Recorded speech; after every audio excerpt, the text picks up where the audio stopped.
I want to start off with saying that I will not be showing any of Nintendo's intellectual property in this video, as to avoid any possibility of Nintendo taking this video down. So as much as I would love to have a video that is actually edited, I don't want to risk Nintendo lawyers coming after my entire family. Now, with that said, let's get into the video. Every year it seems like game companies try their hardest to fight for the title of the worst company for the year. You have had EA, Bethesda, Ubisoft, Naughty Dog, you fucking name it. Every company seems to constantly think that any publicity is good publicity, even if it means fucking your fans over left and right. However, none have taken the cake quite like Nintendo has this year. Then again, Nintendo have always been the baddies in some sense. Now, listen, I'm not gonna sit here and rag on Nintendo like everyone else, but I will talk about how important Nintendo has been to me. Nintendo is important to me because it's one of the few things that has helped me and my family bond over the years. With Legend of Zelda, Pokemon, and hell, even Kirby games. My family has grown to love the characters from each of these games, and because of this, they are things that we can bond over. Every time a new Pokemon game comes out, my older brother and I try to get the opposite game as each other. I get Sun, he gets Moon. I get Sword, he gets Shield. Ever since I was 5 years old, this has been the relationship my older brother and I have had. I regret to this day not continuing to have a stronger contact with him now that he's moved out, but Pokemon will always be our bond. Hell, my mom and dad play Pokemon Go still, and for a little bit of time, when I had one of my exes over, we'd try to all play Pokemon Go together. It was nice, but I just don't enjoy the game as much as they do. But hey, my girlfriend had a great time with them, so I've supported Nintendo for a long time, but I wouldn't call myself a Nintendo fanboy. In fact, Nintendo fanboys are some of the most toxic people and tend to be very entitled. Which is funny because the company they're fanboying over is one of the most anti-consumer companies I have ever seen in my entire life. In fact, Nintendo has kind of been this way for a long time, but it seems only recently that they've started overstepping their boundaries and making themselves out to be way worse than they have ever been.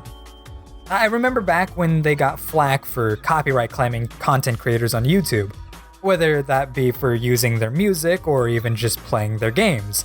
And I mean just playing their games. Nintendo has always had this tendency to fight back against people talking negatively about their company, whether they deserve it or not. And going back to the thing about Nintendo just taking down any video that's about you playing a video game, Nintendo used to have this thing called Nintendo's Partner Program for people to simply just post their videos on YouTube without getting any copyright claims for doing so.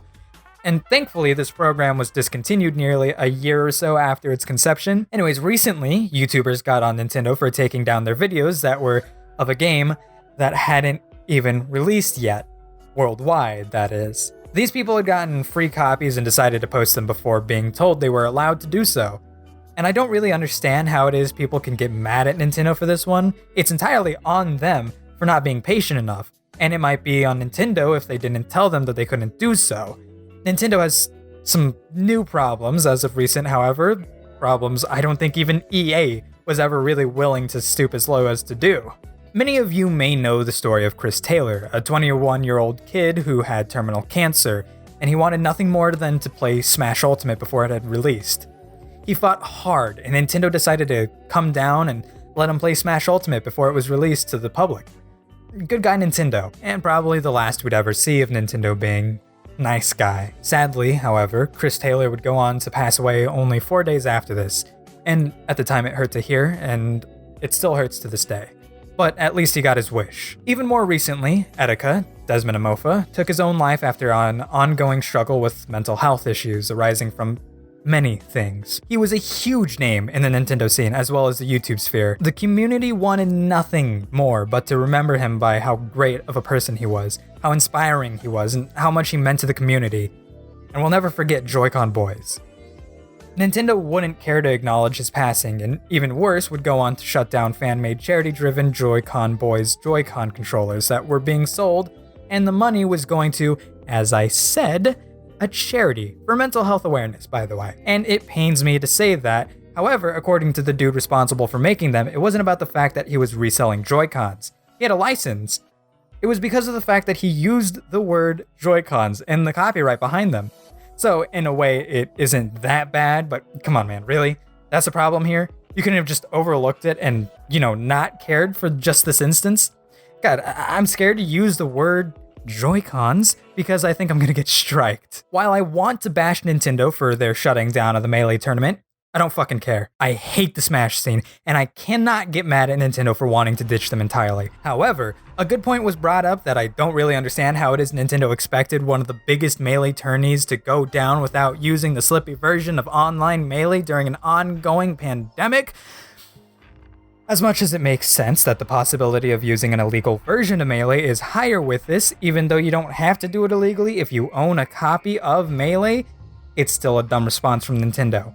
But if that wasn't the case and they were just trying to distance themselves after, the whole Ultimate community got called out for their pedophilia issues, I would completely understand and support Nintendo for that.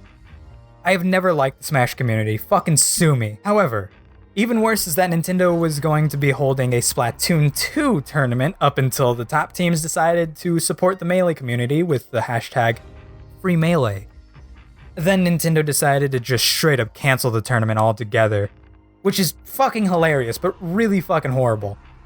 You have all these people getting ready for this tournament, and Nintendo's hosting it, so that's really cool. However, Nintendo sees suddenly that these people that they're having a tournament for all of a sudden are supporting something that they're against, and they say, hey, fuck you, you're not getting that shit anymore.